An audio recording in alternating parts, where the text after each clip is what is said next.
नमस्कार दोस्तों, स्वागत है आप सभी का आपके अपने YouTube channel online study DK में। और आज हम देखने वाले हैं यहाँ पर सीटेट एग्जाम जुलाई 2023 के लिए बाल विकास एवं शिक्षा शास्त्र से संबंधित 30 अति महत्वपूर्ण प्रश्न हैं। दोस्तों, प्रश्न आपके लिए आने वाली आपकी सीटेट एग्जाम की दृष्टि से काफ़ी महत्वपूर्ण, काफ़ी बेहतर आपके लिए साबित होंगे। तो चलिए स्टार्ट करते हैं और देखते हैं आज के हमारे CDP के टॉप मोस्ट 30 क्वेश्चन। दोस्तों, यहाँ पर आपको बताना चाहते हैं कि लाइव क्लासेस के माध्यम से CDP की है, EVS की है, इसी के साथ में मैथ्स की, हिंदी, इंग्लिश सभी सब्जेक्ट की लाइव क्लासेस रेगुलर दी जा रही है। तो आप चैनल पर विजिट कर सकते हैं और लाइव क्लासेस को भी देख सकते हैं। तो चलिए स्टार्ट करते हैं, आगे बढ़ते हैं फर्स्ट क्वेश्चन की ओर। सबसे फर्स्ट क्वेश्चन आता है यहाँ पर हमारा, एक पेंसिल को पकड़ना रिक्त स्थान कौशल का उदाहरण है, जबकि फुटबॉल को धकेलना रिक्त स्थान कौशल का उदाहरण है। तो यहाँ पर यदि हम बात करें कि एक पेंसिल को पकड़ना किस प्रकार का कौशल का उदाहरण होगा और फुटबॉल को धकेलना किस प्रकार का कौशल होगा, चार विकल्प आपके ही सामने यहाँ पर हैं। आप भी अपना उत्तर कमेंट्स में दे सकते हैं। सूक्ष्म गतिक या स्थूल गतिक, सामाजिक भावनात्मक, सकल गतिक, सूक्ष्म गतिक, भावनात्मक या सामाजिक। तो देखिए यहाँ पर हमारा सही उत्तर जो रहेगा वो रहेगा ऑप्शन नंबर फर्स्ट, सूक्ष्म गतिक और स्थूल गतिक। देखिए, पेंसिल को पकड़ना एक सूक्ष्म गतिक कौशल होता है, क्योंकि जहाँ पर हमारी सिर्फ कुछ ही मांसपेशियाँ सक्रिय होती है, तो पेंसिल को पकड़ते हैं, पेन को पकड़ते हैं, वहाँ पर हमारी सिर्फ उंगली की छोटी मांसपेशियाँ ही गतिशील होती है, तो उसे हम सूक्ष्म गतिक कौशल कहते हैं। इसी के साथ में जब फुटबॉल को धकेलते हैं तो वहाँ पर निश्चित रूप से हाथों के द्वारा, पैरों के द्वारा जिसका मांसपेशी का उपयोग हम उसमें करते हैं, तो वो हमारे लिए स्थूल गतिक कौशल का उदाहरण बन जाएगा। तो इस प्रकार से हमारे प्रश्न का उत्तर सूक्ष्म गतिक और स्थूल गतिक दोनों कौशल यहाँ पर रहेंगे, जो कि रिक्त स्थान प्रथम और द्वितीय में ऐसे रखे जाएंगे। तो दोस्तों, ऐसे ही बेहतरीन प्रश्न आप अपनी ऐप ऑनलाइन स्टडी डीके पर भी प्राप्त कर सकते हैं। वहाँ पर कंप्लीट टेस्ट भी आपको मिलेंगे, साथ ही साथ सीटेट की तैयारी के लिए बेहतरीन नोट्स PDF भी वहाँ पर देखने को मिल जाएगी। तो आप वीडियो के डिस्क्रिप्शन लिंक में जा कर के वो से भी विजिट कर सकते हैं और ऐप को डाउनलोड कर सकते हैं। चलिए दूसरे प्रश्न की ओर आते हैं। दूसरा प्रश्न आता है, विकास के संदर्भ में निम्न में से कौन सा सही नहीं है। तो देखिए, विकास के संदर्भ में जो सत्य नहीं है वो हमें ढूंढना है। विकास एक अनिरंतर तरीके से होता है। तो देखिए, पहले ही विकल्प में यहाँ पर हमें मिल रहा है अनिरंतर तरीके से, मतलब क्या वो निरंतर नहीं होता है। तो निश्चित रूप से हम पढ़ते हैं कि विकास जो होता है एक निरंतर दिशा में आगे बढ़ता रहता है और चलता रहता है। तो यहाँ पर पहला ही विकल्प हमारे लिए उत्तर बन जाता है, जो कि सही नहीं है। तो यही हमारा इसमें उत्तर हो जाता है। चलिए अगले प्रश्न की ओर चलते हैं। रिक्त स्थान और प्रारंभिक बाल्यावस्था के दौरान बच्चों के प्राथमिक समाजीकरण की संस्थाएं हैं। तो रिक्त स्थान और प्रारंभिक बाल्यावस्था के दौरान, देखिए प्रश्न को जब हम पढ़ते हैं तो हो सकता है हमें पढ़ने में थोड़ी सी कन्फ्यूजन होती है, तो हम विकल्पों को पहले देख लें और उसके बाद आप यहाँ पर इनमें रख करके उनको देखेंगे तो आपका प्रश्न कंप्लीट हो जाए, वही आपका उत्तर होता है।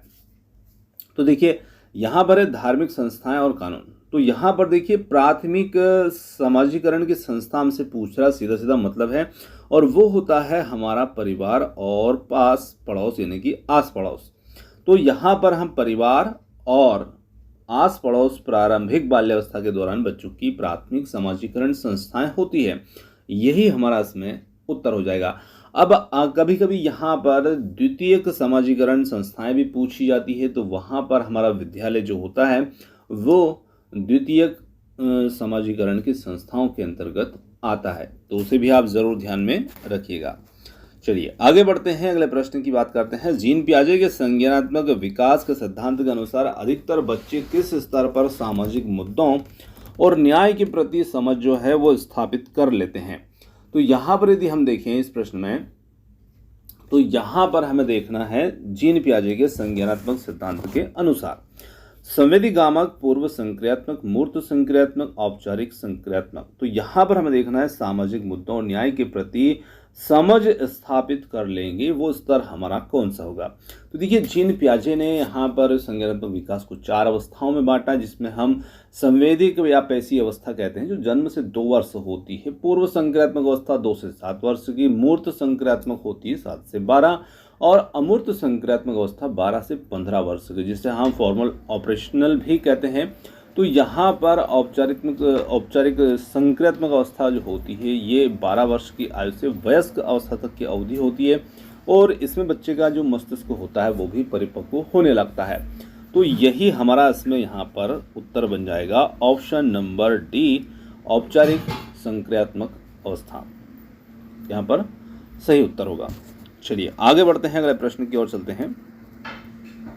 अगला प्रश्न आता है, एक विद्यार्थी निरीक्षण करता है कि छड़ ए छड़ बी से लंबी है तथा छड़ बी छड़ सी से लंबी है।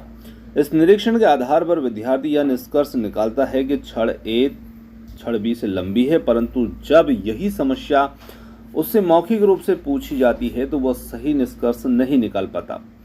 और पियाजे के सिद्धांत के अनुसार विद्यार्थी संज्ञानात्मक विकास की किस अवस्था में यहाँ पर है।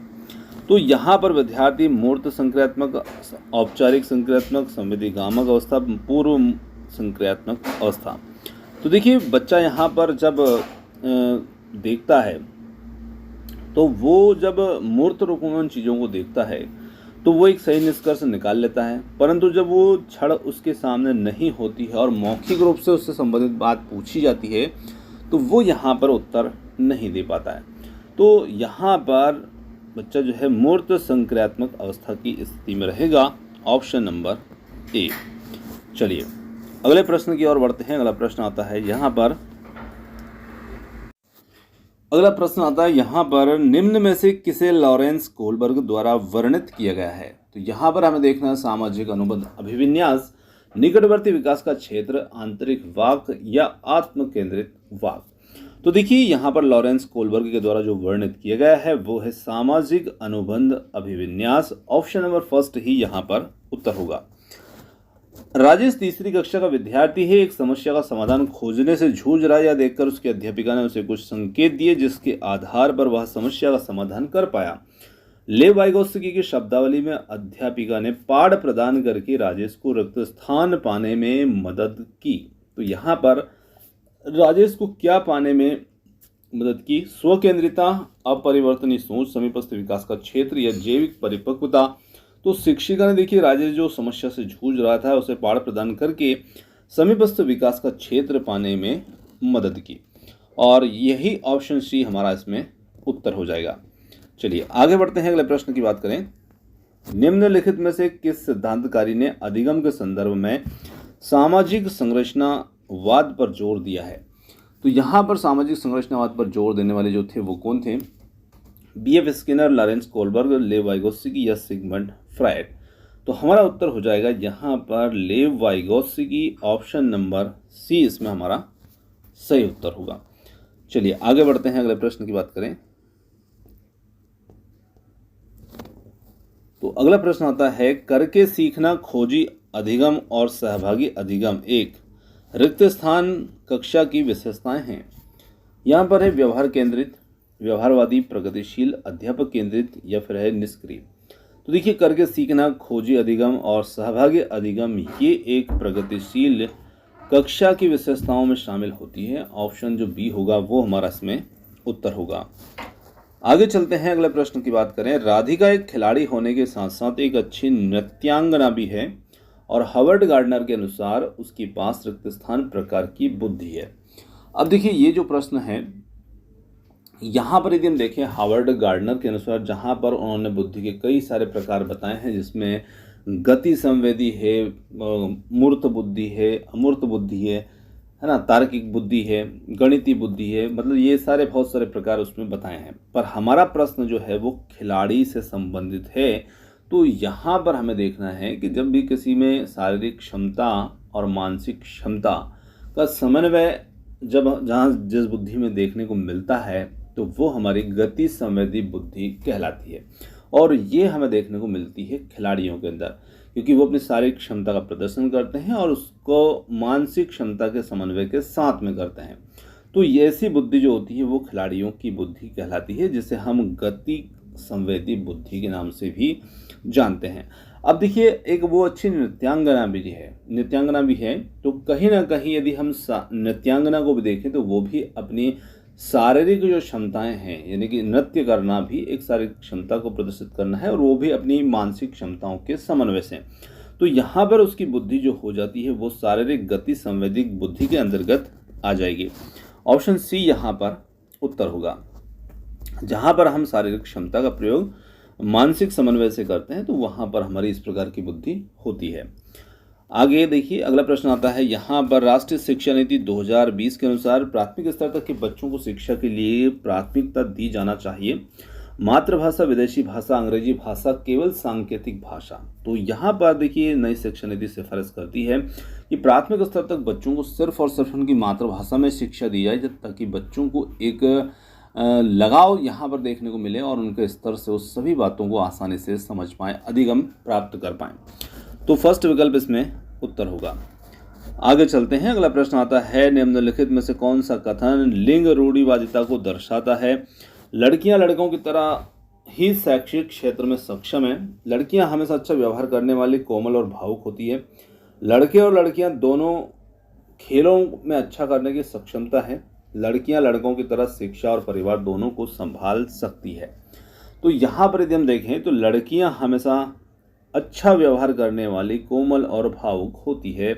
ये कथन इसमें लिंग रूढ़िवादिता को दर्शाता है ना, क्योंकि यहाँ पर देखिए, लड़कियां हमेशा, तो जहाँ पर हमेशा शब्द लग गया तो ये क्या हमेशा ही ये चीज़ें देखने को मिलती है। तो ये लिंग रूढ़िवादिता को यहाँ पर दिखाता है, यानी कि हमेशा मतलब कि सदैव ऐसा ही लड़कियों में देखने को मिलता है। तो ये कथन लिंग रूढ़िवादिता को दर्शाता है। बी विकल्प इसमें उत्तर होगा। आगे चलते हैं, अगला प्रश्न आता है, एक अभिकथन, एक ऐसी कक्षा जिसमें विविध सामाजिक आर्थिक परिप्रेक्ष्यों से संबंधित विद्यार्थी है, वहां अध्यापिका को मानकीकृत पाठ्यक्रम के इस्तेमाल से बचना चाहिए। अब इसके लिए कारण देखिए, बताया है बच्चे बहुत अच्छे से सीखते हैं जब वे बाह्य रूप से अभिप्रेरित हों। सही विकल्प का चयन इसमें हमें करना है। क्या ए आर दोनों सही हैं और आर ए की सही व्याख्या करता है? बी है ए आर दोनों सही है लेकिन आर ए की सही व्याख्या नहीं है, और सी है ए सही लेकिन आर गलत है। और हमारा उत्तर भी यही होगा कि ए तो सही बात है, परंतु आर जो उसका कारण यहाँ पर देखने को मिल रहा है वो कारण उसका गलत है, जिसमें बताया कि बच्चे बहुत अच्छे से सीखते हैं जब यहाँ पर अध्यापिका मानकीकृत पाठ्यक्रम का इस्तेमाल से बचती है। तो ऐसा नहीं होता है। तो यहाँ पर ऑप्शन ए सही लेकिन आर गलत है। अगला प्रश्न आता है यहाँ पर, शिक्षक द्वारा निम्न में से पूछा गया कौन सा प्रश्न बच्चों में सृजनात्मकता और समस्या समाधान के कौशलों को बढ़ावा देता है? प्रदूषण क्या होता है? प्रदूषण किन कारणों से हो सकता है? प्रदूषण कितने प्रकार का होता है? अपने शहर में आप प्रदूषण पर नियंत्रण किस प्रकार से कर सकते हैं? तो देखिए, यहाँ पर यदि हम सृजनात्मक प्रश्न की बात करें तो यहाँ पर जो सृजनात्मक और समस्या समाधान कौशलों को बढ़ावा देगा वो हमारा विकल्प होगा इसमें ऑप्शन नंबर जो डी होगा, ये हमारा इसमें उत्तर होगा। चलिए, ऑप्शन डी यहाँ पर उत्तर होगा। चलिए अगले प्रश्न की बात करते हैं। अगला प्रश्न है, मूल्यांकन का मुख्य उद्देश्य क्या होना चाहिए? तो देखिए, मूल्यांकन का मुख्य उद्देश्य क्या होना चाहिए? प्रदर्शन के आधार पर विद्यार्थियों का नामीकरण करना, माता पिता और उनके बच्चों को शिकायत करना कि वह क्या करने में असक्षम है। और सी है विद्यार्थियों की में तुलना करना और पदानुक्रमिकता को स्थापित करना। डी है विद्यार्थियों के द्वारा अधिगम प्रक्रिया में महसूस की जाने वाली चुनौतियों और उनके सामर्थ्य को समझना। तो यहाँ पर यदि हम देखें तो मूल्यांकन का जो मुख्य उद्देश्य है वो है विद्यार्थियों के द्वारा अधिगम प्रक्रिया में महसूस की जाने वाली चुनौतियों और उनके सामर्थ्य को समझना। Option number D. आगे बढ़ते हैं, अगले प्रश्न की बात करें, समावेशी शिक्षा का क्या मतलब है? समावेशी शिक्षा का मतलब क्या होता है? विविध जरूरत वाले विद्यार्थियों को अलग अलग स्कूलों में पढ़ाना, एक ऐसी स्कूली व्यवस्था स्थापित करना जहां सभी विद्यार्थियों की ज़रूरतों की पूर्ति हो सके। सी है विद्यार्थियों को उनके प्रदर्शन के आधार पर अलग अलग समूह में बांटना। और डी है विद्यार्थियों को स्कूल में दाखिला देकर उस पर स्कूली व्यवस्था समायोजित होने का भार डालना। तो यहाँ पर हम कह सकते हैं कि समावेशी शिक्षा का मतलब होगा एक ऐसी स्कूली व्यवस्था स्थापित करना जहां पर सभी विद्यार्थी की ज़रूरतों को पूरा किया जा सके, उनकी पूर्ति हो सके। वही हमारा इसमें उत्तर होगा, वही हमारी समावेशी शिक्षा होगी। तो ऑप्शन बी यहाँ पर उत्तर होगा। चलिए, मूल्यांकन पद्धतियों का लक्ष्य होना चाहिए, किस प्रकार का होना चाहिए? तो यहाँ पर है विद्यार्थी की ज़रूरत एवं आवश्यकताओं की पहचान करना, पुरस्कार वितरण हेतु उच्च अंक प्राप्त करने वाले शिक्षार्थियों में विद्यार्थी की पहचान करना, विद्यार्थियों को नामांकित करना, योग्यता आधारित समूहों में विद्यार्थियों को विभाजित करना। तो यहाँ पर हम कह सकते हैं कि विद्यार्थी की ज़रूरत एवं आवश्यकताओं की पहचान करना, यही हमारा इसमें उत्तर होगा, ऑप्शन नंबर ए। चलिए आगे बढ़ते हैं।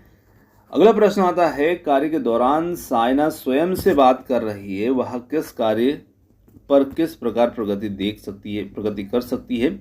लेव वाइगोत्स्की के भाषा और चिंतन सोच के बारे में दिए गए विचारों के अनुसार इस तरह का व्यक्तिगत वाक्य क्या दर्शाता है?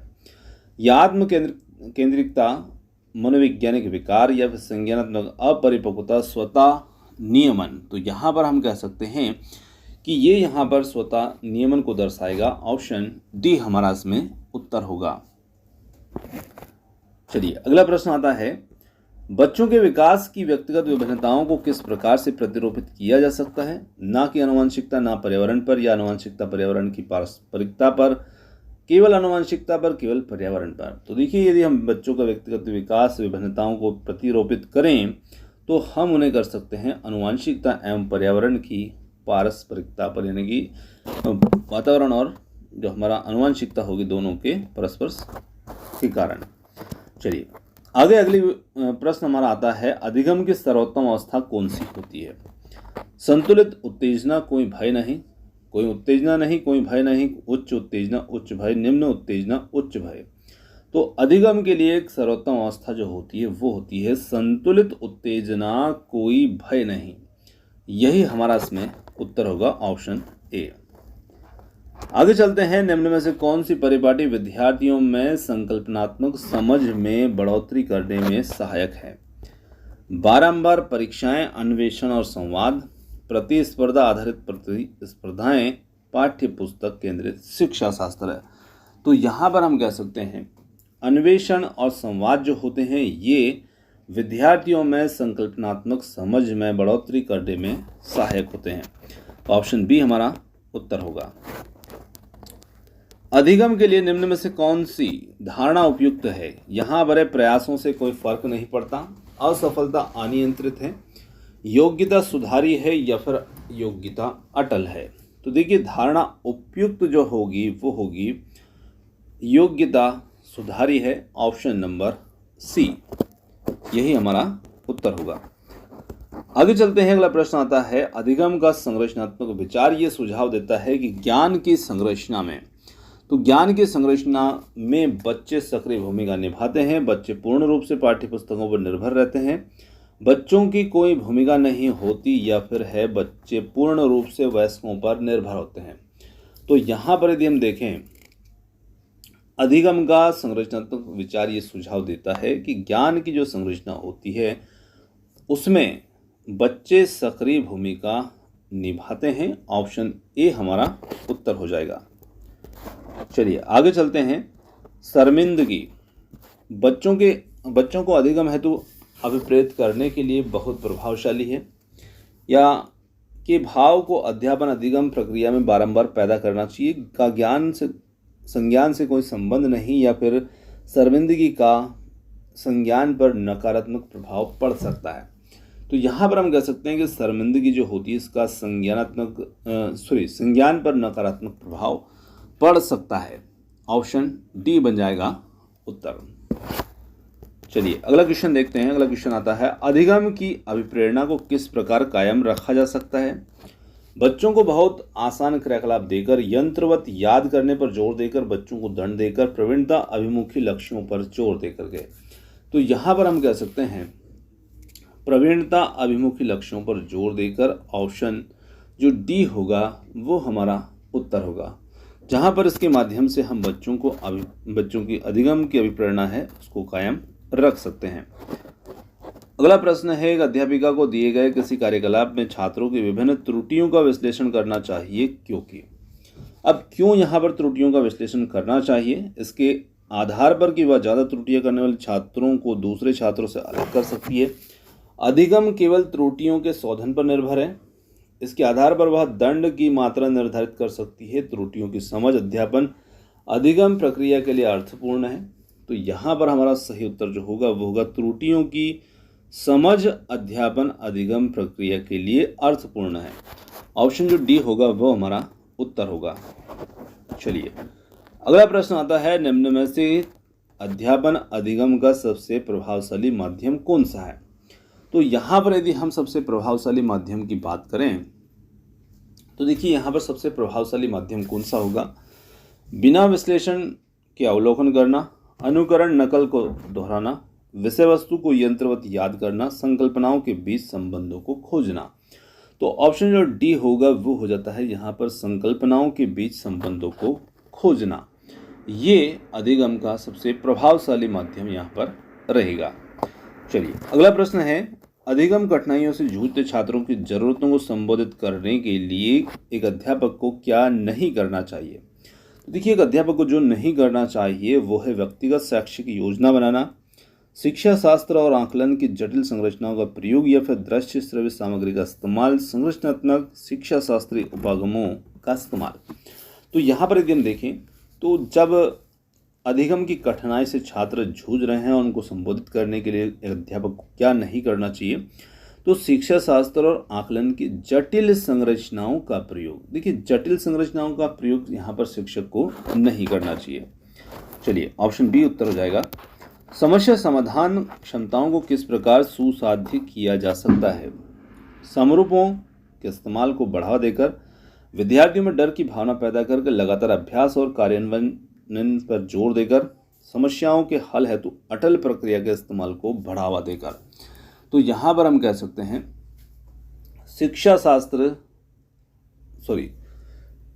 यहाँ पर हम कह सकते हैं लगातार अभ्यास और कार्यान्वयन पर जोर देकर। ऑप्शन नंबर सी हमारा इसमें उत्तर होगा। चलिए अगला प्रश्न है, विविध पृष्ठभूमियों के अधिगमकर्ताओं को संबोधित करने हेतु तो एक अध्यापक को सभी के लिए मानकीकृत आकलनों का इस्तेमाल करना चाहिए, ऐसे कथनों का इस्तेमाल करना चाहिए जो नकारात्मक रूढ़िबद्ध धारणाओं को मजबूत करे, विविधता संबंधी मुद्दों पर बातचीत टालनी चाहिए, और डी है विविध विन्यासों के उदाहरण लेना चाहिए। तो यहाँ पर हम कह सकते हैं कि यहाँ पर विविध विन्यासों के उदाहरण लेने चाहिए। ऑप्शन डी होगा यहाँ पर सही उत्तर। तो दोस्तों ये थे आज के हमारे बाल विकास शिक्षा शास्त्र संबंधित 30 अति महत्वपूर्ण प्रश्न आपको कैसे लगे कमेंट्स करके ज़रूर बताइएगा। वीडियो पसंद आया हो तो वीडियो को लाइक शेयर, चैनल को सब्सक्राइब करना मत भूलिएगा। आपने जो समय दिया उसके लिए बहुत बहुत धन्यवाद। Thanks for watching. मिलते हैं जल्द ही एक और नए किसी वीडियो के साथ। धन्यवाद।